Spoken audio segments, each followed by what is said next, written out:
Alabado sea Dios. Así que entramos en Romanos capítulo 3.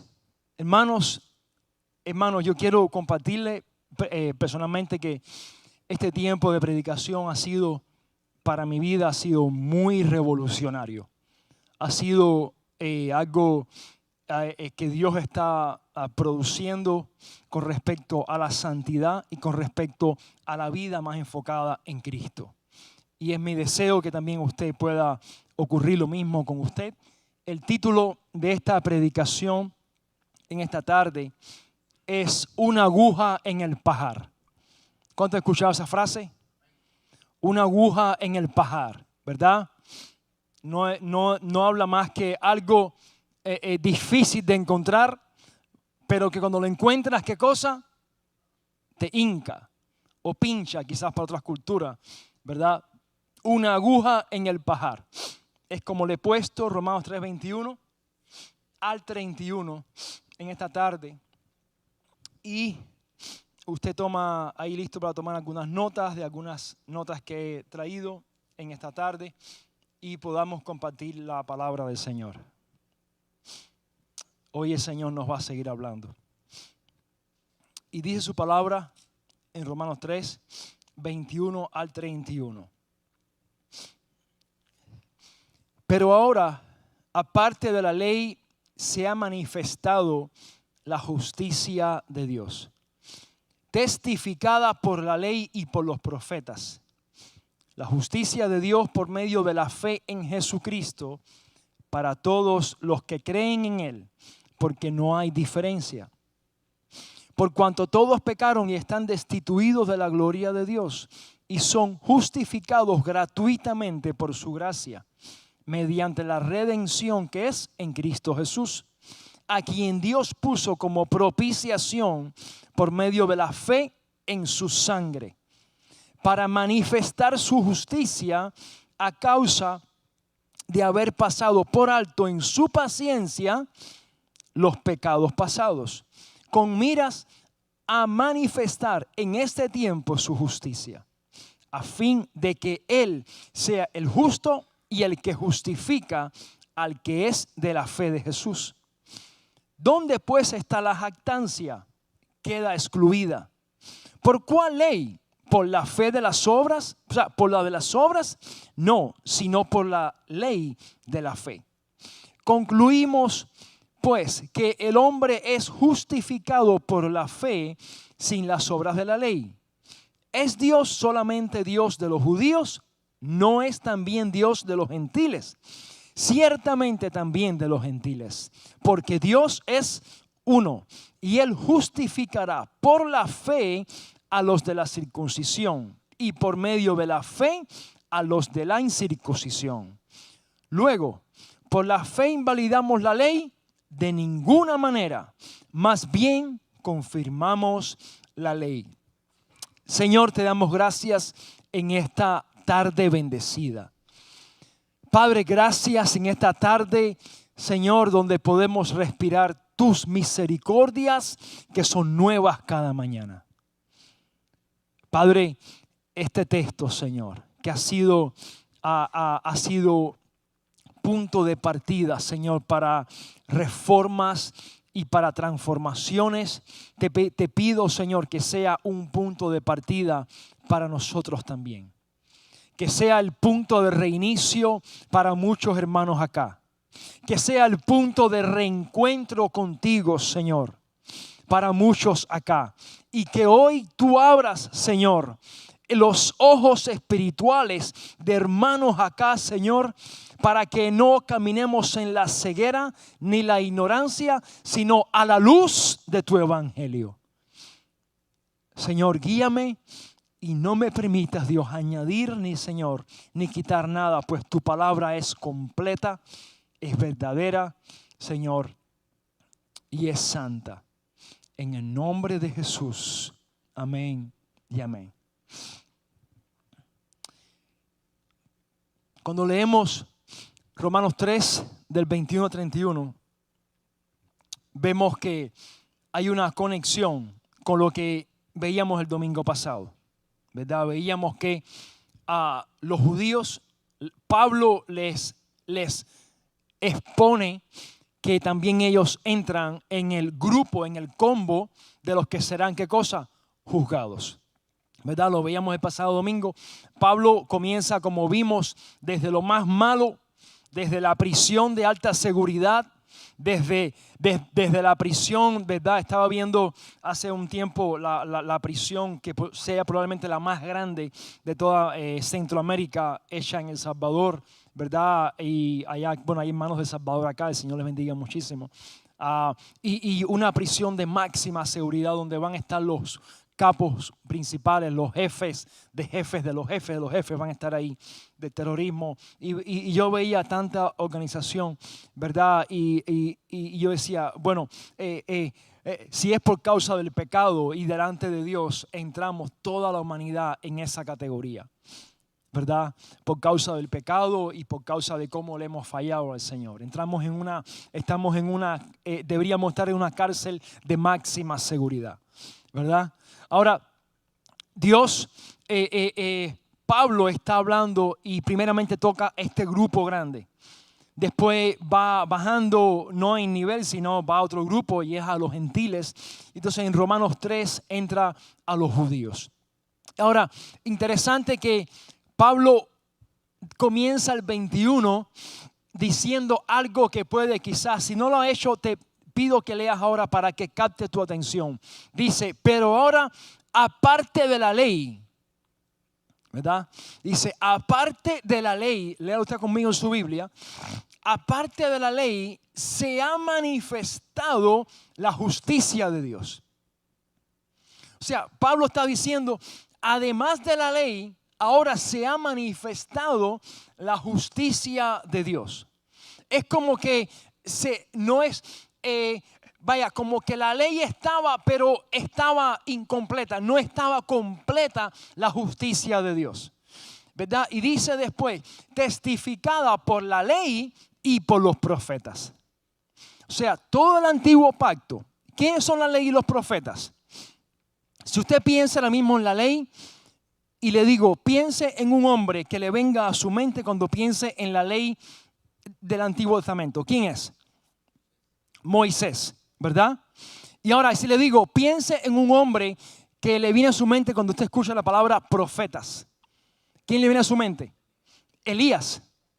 Elías, ¿verdad? Que es el profeta, es el hombre que Dios usó en cuanto a lo más grande. De hecho, ellos son cuando en el monte de la transfiguración, ¿verdad? Ahí Dios mismo testifica y pone, ok, para que Pedro, Juan y Jacobo vean que hay un cumplimiento en Jesús, voy a enviarles a dos que se van a quedar fríos. Imagínate tú, Pedro, Juan y Jacobo habiendo escuchado por años de Moisés y Elías, sin haber visto una foto de ellos ni un highlight de lo que habían hecho en su ministerio, Jesús está con ellos dos conversando, con Moisés y Elías. Para que se viera que Jesús es el centro, es el cumplimiento de la ley y de los profetas, ¿verdad? Una vez alguien preguntó, ¿y por qué apareció Elías y no apareció Isaías o Ezequiel? Y alguien sugirió que quizás fue porque son los dos que Dios usó con cosas naturales más en un evento más llamativo, más grande, más macro, ¿verdad? A Moisés con la división de las aguas y a Elías con el fuego que descendió del cielo, ¿verdad? Y consumió la ofrenda y después hicieron justicia sobre los profetas de Baal.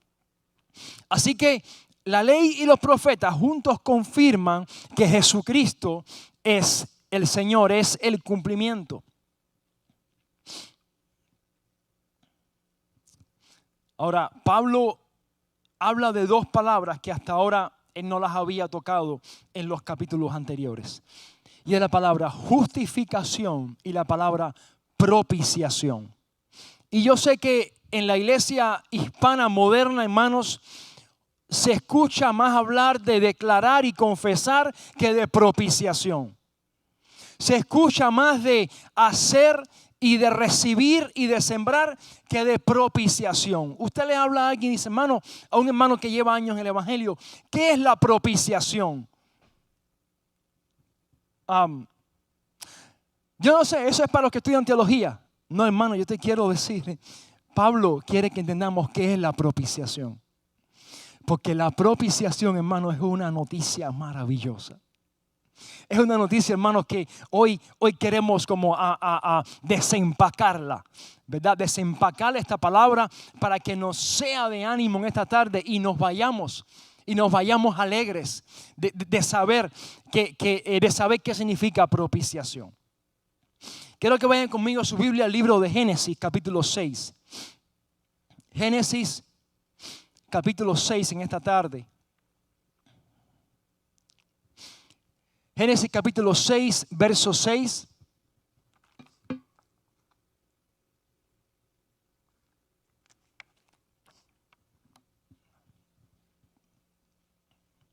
¿Cuánto hemos leído el pasaje de el diluvio de Noé? El diluvio en los tiempos de Noé.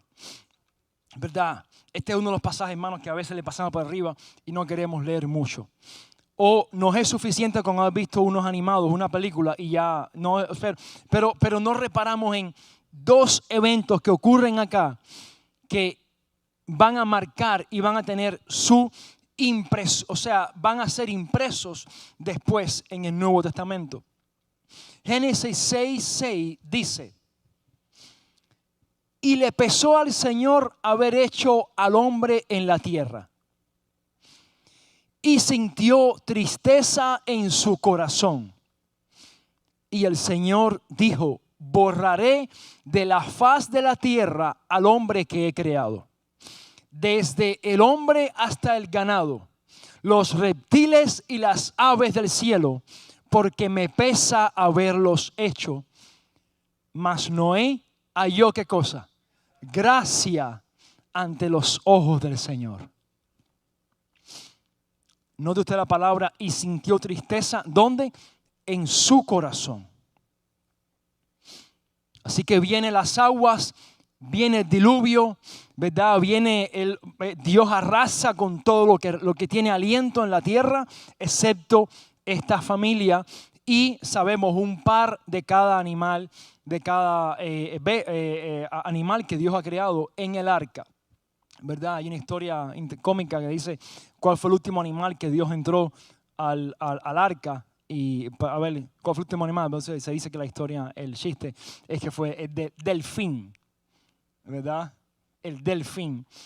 Pero la verdad es que los animales que eran acuáticos se deben haber quedado en el arca, en el diluvio, no pueden haber entrado al arca. Así que es un chiste aún con falta de entendimiento bíblico. Pero por muchos años no fue, por muchos años nos dio risa, pero no entendíamos. Decía, bueno, pero es que al final los animales submarinos se quedaron en el mar también.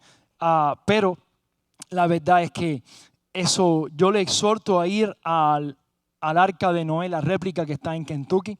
Los que no han ido, les exhorto, les animo a ir. Es una experiencia sin igual.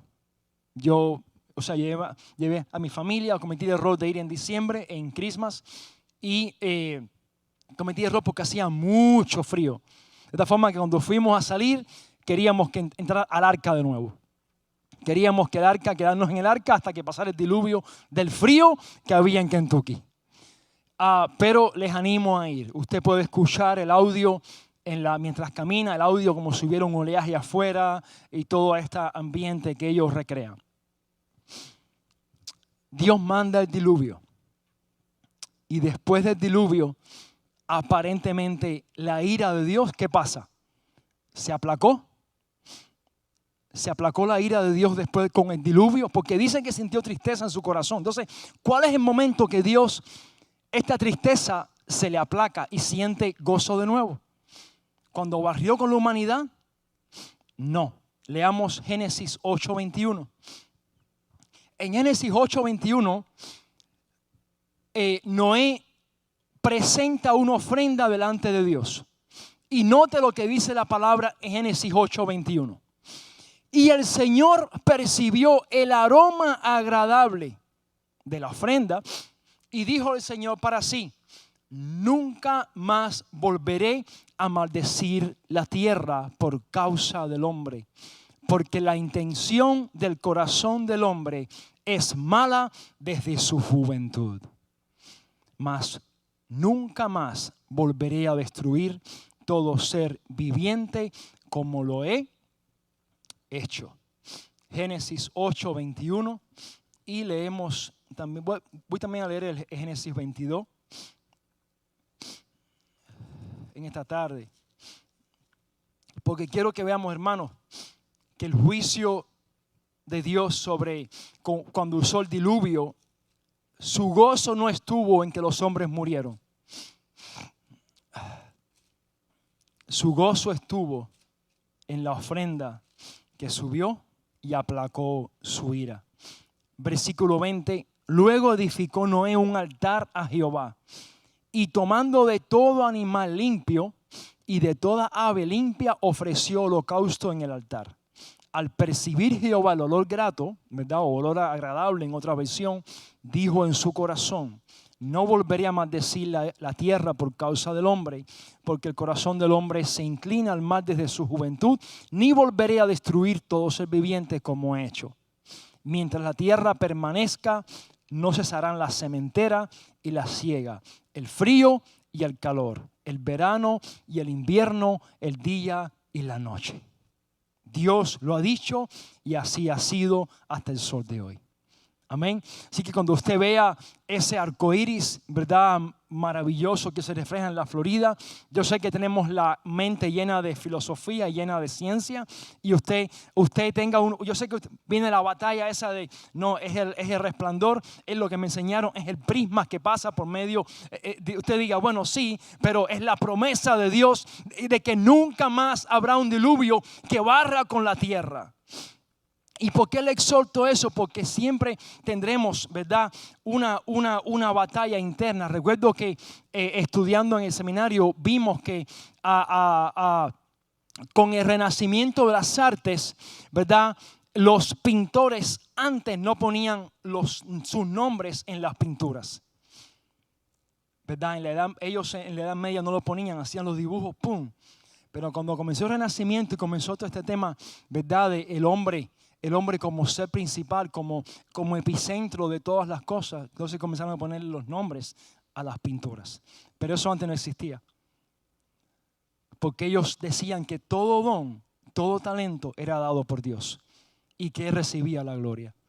Pero después comenzaron a poner los nombres para decir, ese fui yo. Yo fui el que lo hice. Ese fue Rembrandt, ese fue Da Vinci, ¿verdad?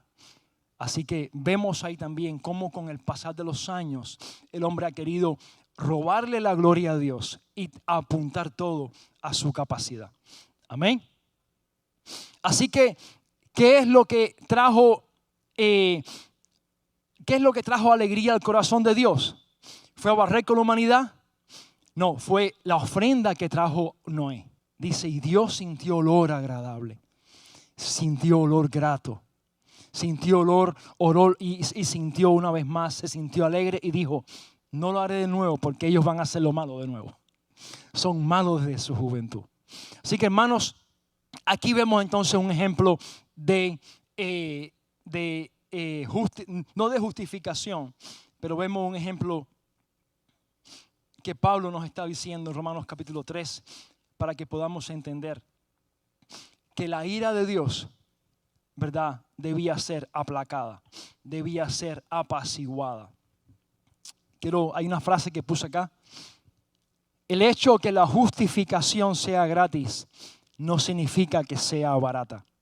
Gratis no es barato necesariamente, ni de calidad inferior, ni de segunda, ni que le sobró a alguien, ¿verdad? La justificación por medio de Jesucristo es gratis, pero no significa que sea barata. Yo sé que nuestro entendimiento de lo gratis es que es barato, y más en el consumismo que vivimos, y más los que hemos venido de un sistema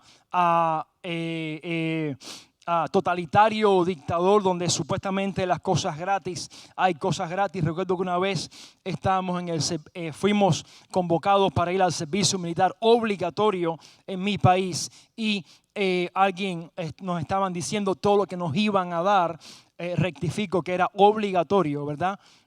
para que en el canal de YouTube quien pueda verlo sepa que en Cuba es así. Y recuerdo que un joven al lado mío, bien valiente, dijo, ¿y si esto es gratis, quién es el millonario que nos está dando esto? Porque alguien debe pagar. Ya este joven fue tomado como, ¿verdad?, como alguien en contra del sistema y bueno, fue un asunto después. Pero la verdad, hermano, es que no hay nada gratis.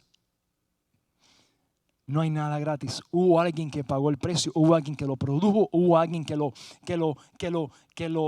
hizo o que lo diseñó. Y la salvación por medio de Cristo, la justificación que tenemos en su Hijo, es gratis por medio de la fe, pero costó todo. Ahora, ¿qué es la propiciación? Quiero que vean, si quieren apuntar. La palabra propiciación viene del griego hilasmos, que significa apaciguar la ira de alguien.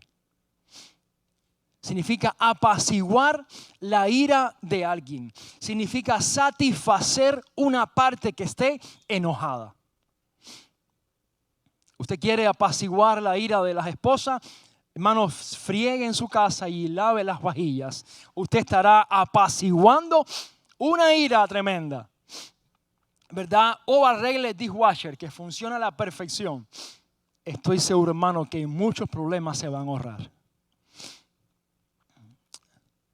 Hermanos, Dios, hasta Jesucristo, hasta el momento que Jesús muere en la cruz, Dios no estaba satisfecho con el ser humano.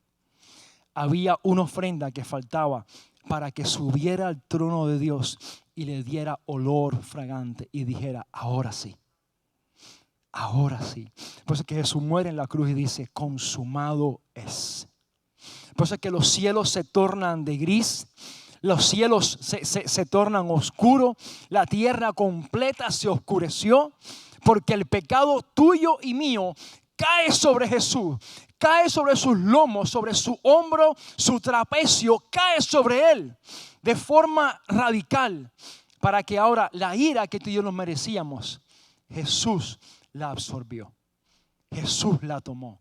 Y tú y yo poder caminar bajo la nueva dispensación, la gracia. Hermanos, aplacar la ira de alguien no es fácil. Y más cuando es una ira enfocada en el capricho. Usted sencillamente tiene que dejarlo o dejarla. No sé usted en sus momentos de ira cuál es la técnica que usted hace. Muchos es salir para el Lenay, salir al patio, aunque esté al lado del lago, aunque salga cualquier alligator, yo me voy.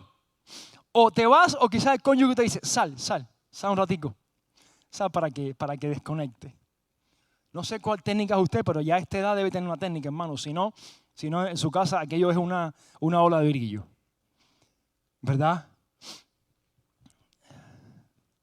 Hermanos, la ira de Dios fue satisfecha por la cruz de Calvario en su sangre, la sangre del Hijo de Dios.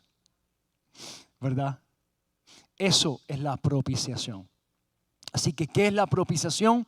Es satisfacer la ira de alguien. Alguien tenía que complacer la ira de Dios. Eso lo hizo Jesucristo. Ahora, con respecto a la ley, dice el apóstol Pablo, primeramente quería llevarlos a este punto sobre la propiciación y justificación. Ahora, dice en el versículo 25, a quien Dios puso, volví a Romanos 3, a quien Dios puso como propiciación por medio de la fe en su sangre para manifestar su justicia a causa de haber pasado por alto en su paciencia los pecados pasados. Hermano, Dios tiene paciencia. ¿Verdad? Si usted va conmigo o no lo busque para no demorarnos. Segunda de Pedro 3, verso 8 al 10.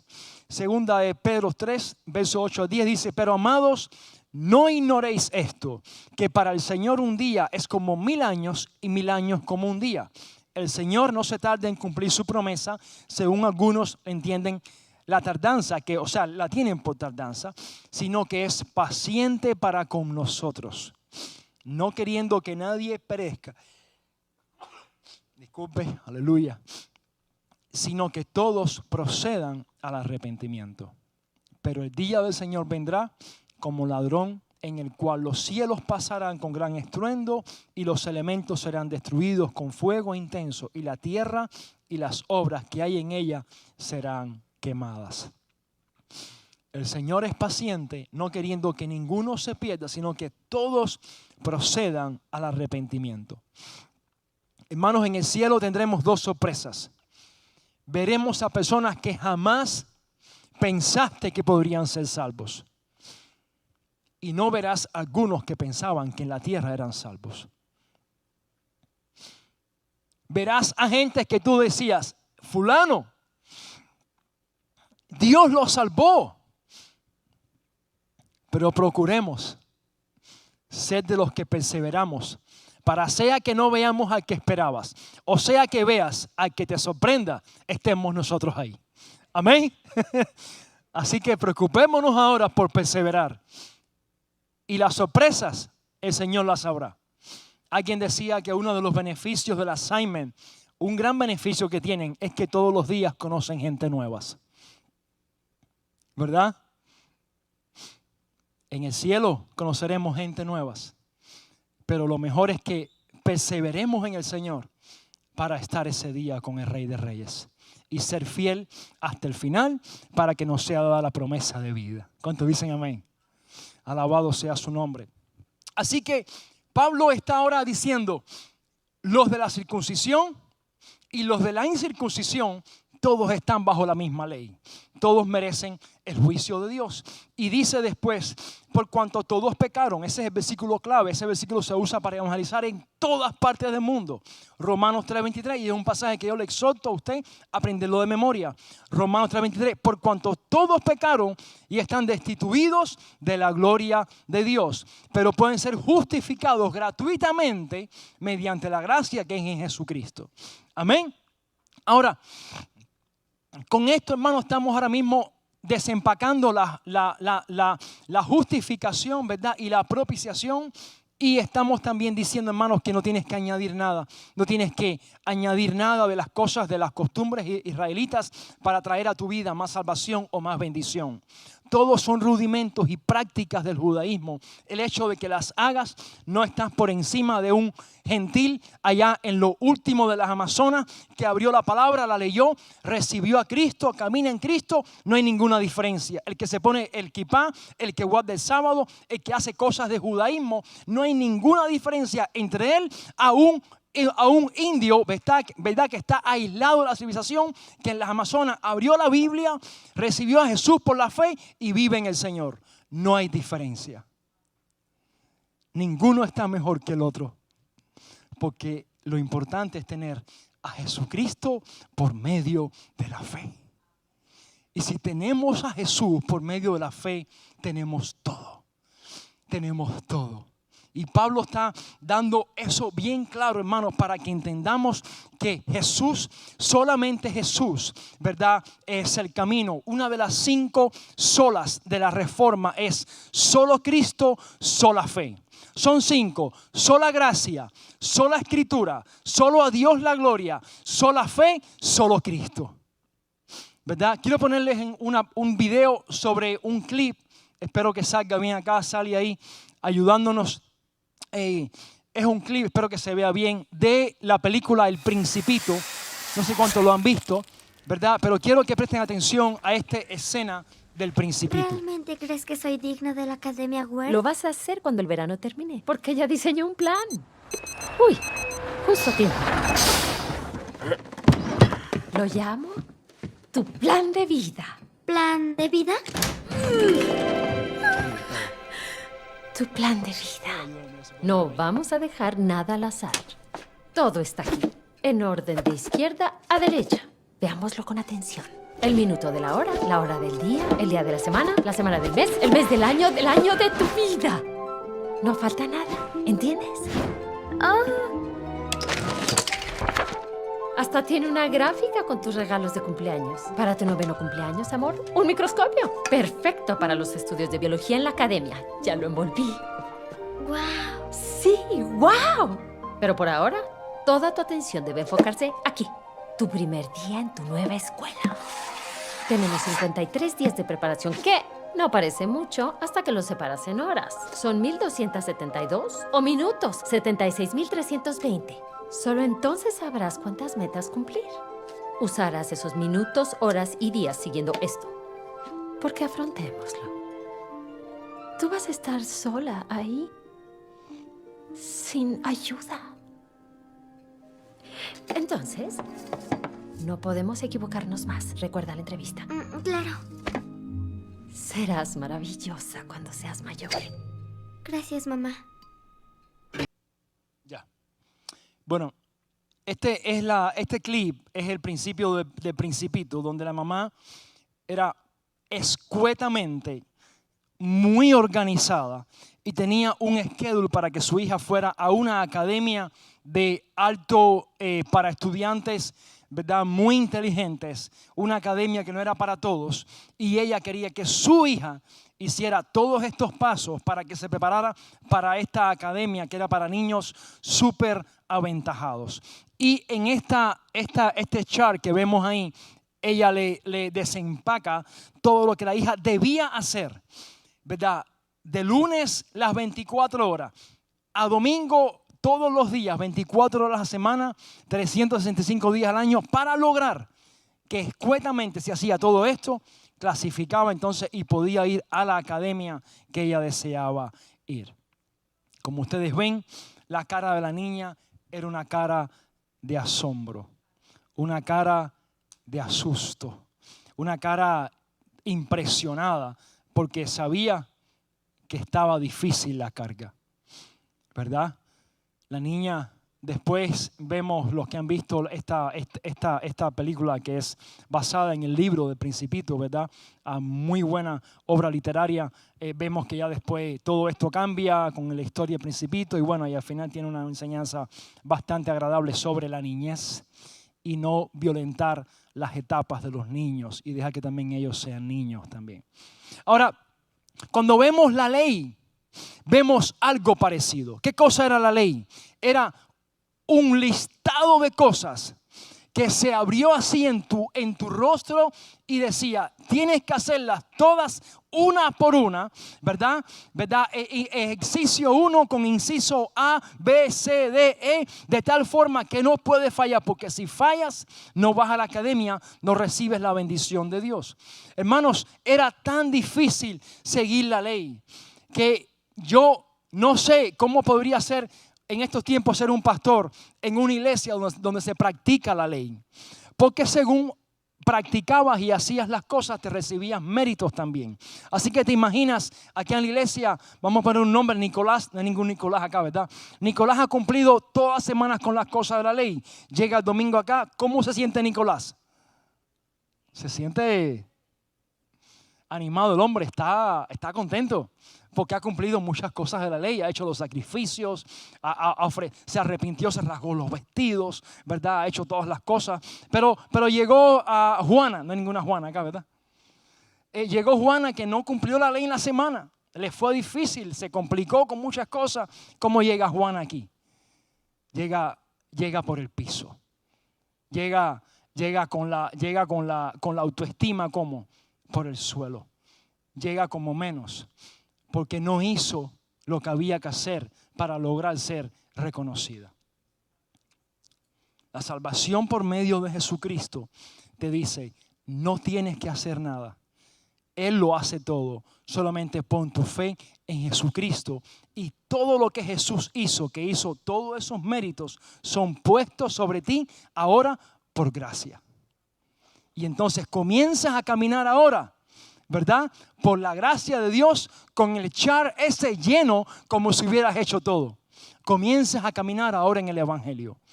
Ahora, Pablo está diciendo esto para que entendamos. Otra frase quiero que veamos acá de F.F. Bruce. Si puedes tenerlo ahí, Sally.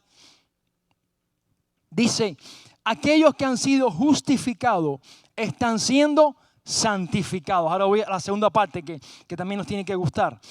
Aquellos que no han experimentado presencia de santificación no tienen ninguna evidencia para suponer que han sido justificados. ¿Entienden esta frase? aquellos que han sido justificados están siendo santificados. La justificación es por gracia, la santificación duele. Porque es nuestra batalla diaria con el pecado, ¿verdad? Es la batalla diaria con lo que los hombres van a ver, con lo que las mujeres van a escuchar, con qué mujer vas a estar escuchando que no te pueda influenciar, qué hombre vas a estar viendo que no te pueda influenciar, qué vas a hacer para poder a clasificar lo que vas a ver, lo que vas a leer, lo que vas a escuchar. En eso entra la santificación también. Así que aquellos que han sido justificados, hermanos, están siendo santificados. Aquellos que no han experimentado presencia de santificación, no hay ninguna evidencia para suponer que han sido justificados. Si estás en una batalla, hermano, con el pecado en tu vida y quieres agradar a Dios, eso es una muestra de que usted ha sido justificado. Estás en el Señor. Porque quien está en el Señor tiene esa batalla, ¿verdad? Quiere agradar a Dios, quiere complacer al Señor, ¿verdad? Uno cae, pero Dios te levanta de nuevo. 7 veces cae el justo y te levantará Jehová. Amén. No te dejes caer. El hecho de que uno caiga, esta cultura es una cultura pesimista, condenativa, ¿verdad? O una cultura que te libera demasiado. No, sé tú, vive tu sueño, haz como quieras hacer, nadie te condena. No, nadie te está mirando, sé tú mismo, ¿verdad? Antes era muy condenativa, hoy en tiempos sobre todo bastante liberal. Así que quizás no hay mucha gente que te condene en estos tiempos, pero van a haber muchos que te van como a soltar a hacer lo que desees. Pero el Señor nos dice, santificaos y sed santo como yo soy santo. Y quien quiera y quien camine en el Señor debe andar como Él anduvo. Amén. Ese es el evangelio. Salvación de gratis, santificación cuesta. El negar a la carne y la lucha entre el espíritu y la carne. Amén. Pero en esta batalla, hermano, no estamos solos.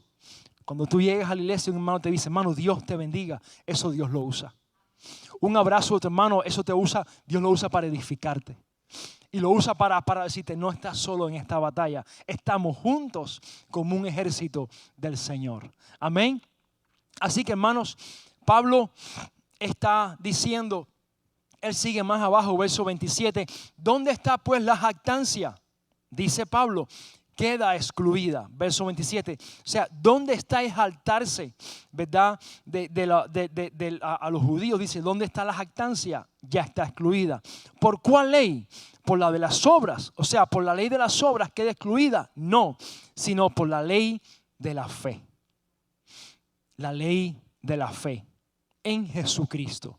La fe en Jesucristo es suficiente para la salvación.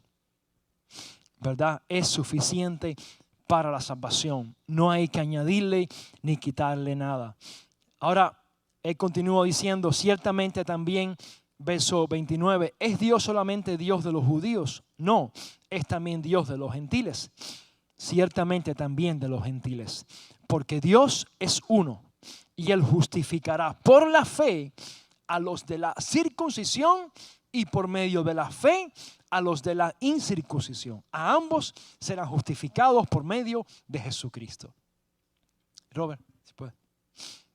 Así que, hermano, quiero animarle en esta tarde que entiendan que la ofrenda de Noé aplacó realmente la ira de Dios. La ofrenda de Cristo Jesús la aplacó para siempre. Para siempre y para siempre. Hermanos, la ira de Dios no se va a manifestar más ya. Escúcheme bien. Porque ahora Dios ha delegado el juicio en su Hijo Jesucristo. Él es quien viene, dice Apocalipsis, ¿verdad?, a juzgar a las naciones. Y es por medio de Él, ¿verdad?, que todo será puesto una vez más en orden como estaba antes. ¿Dónde?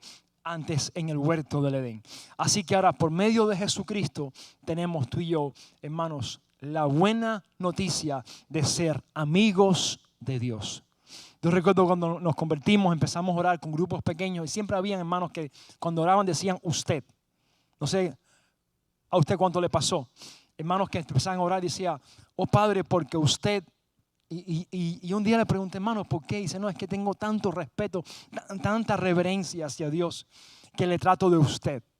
Y me resultaba interesante porque es que yo nunca se me ocurrió, no sé usted si alguna vez lo decía, ¿verdad? Pero quiero decirle, hermano, que por medio de Jesús somos llamados amigos de Dios. No solamente hijos, más ahora somos llamados amigos de Dios. Y si amigos, también somos llamados herederos con Él y con su Hijo. Quiero exhortarte en esta tarde a que podamos caminar en el Señor y verlo como Padre. Un padre que adopta es un padre que no mira tu pasado. Hoy para adoptar, los que adoptan se ponen a mirar quiénes fueron sus padres, qué enfermedad congénita tienen, qué cosas han hecho sus padres que puedan traerme a mi casa de problemas. No sé cuántos han conocido a gente que han adoptado, pero muchos quieren ver a veces los padres quiénes fueron. Yo conocí una familia que adoptó a un niño y no le importó de dónde venía ni cuáles eran sus genes. No le importó nada. No miró nada. Lo adoptó como lo recibió. Hoy en día su hijo es un siervo de Dios. Es un siervo de Dios. Porque Dios da mucho más allá de lo que pedimos o entendemos. Efesios 3, 20, 21. Dios da mucho más allá de lo que pedimos o entendemos. Y quiero en esta tarde que te vayas con la exhortación y el ánimo de que tu caminar en el Evangelio fue por causa de Cristo y que la ira de Dios fue satisfecha a 100%. Hermano, esto es importante porque nos da la certeza de que estamos caminando en el camino, ¿verdad? Pedregoso muchas veces, angosto muchas veces, pero que lleva a la vida eterna, ¿verdad? Estrecho y angosto es el camino que lleva a la vida eterna. Más ancho y espacioso es el camino que nos lleva ¿a dónde? A la perdición. Ponte esta tarde de pie.